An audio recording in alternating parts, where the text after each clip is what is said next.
outdoors, What? Oh, it's you.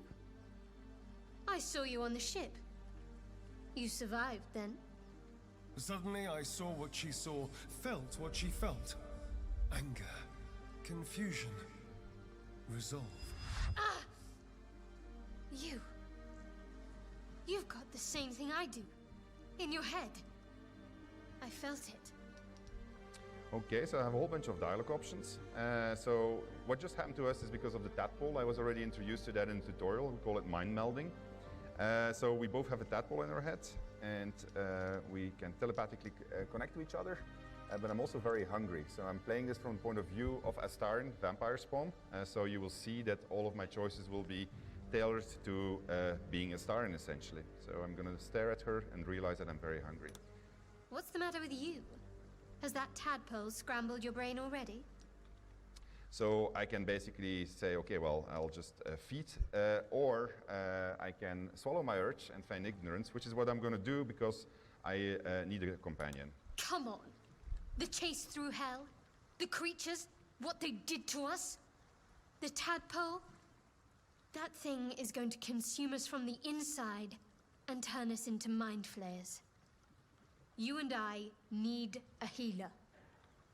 Finding one won't be easy in this wilderness. We'll need supplies.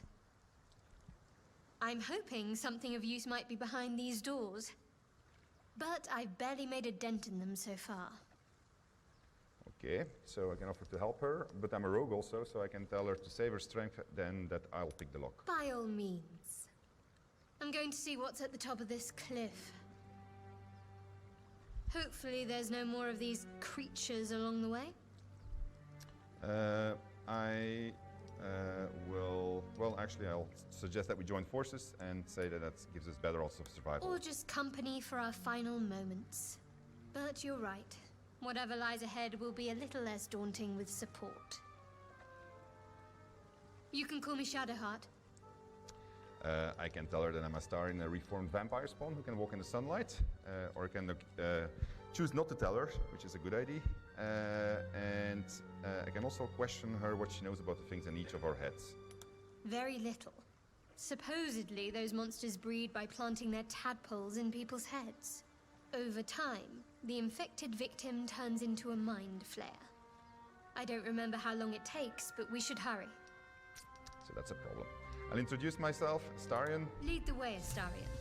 And I've made my first companion. I can try to lockpick that.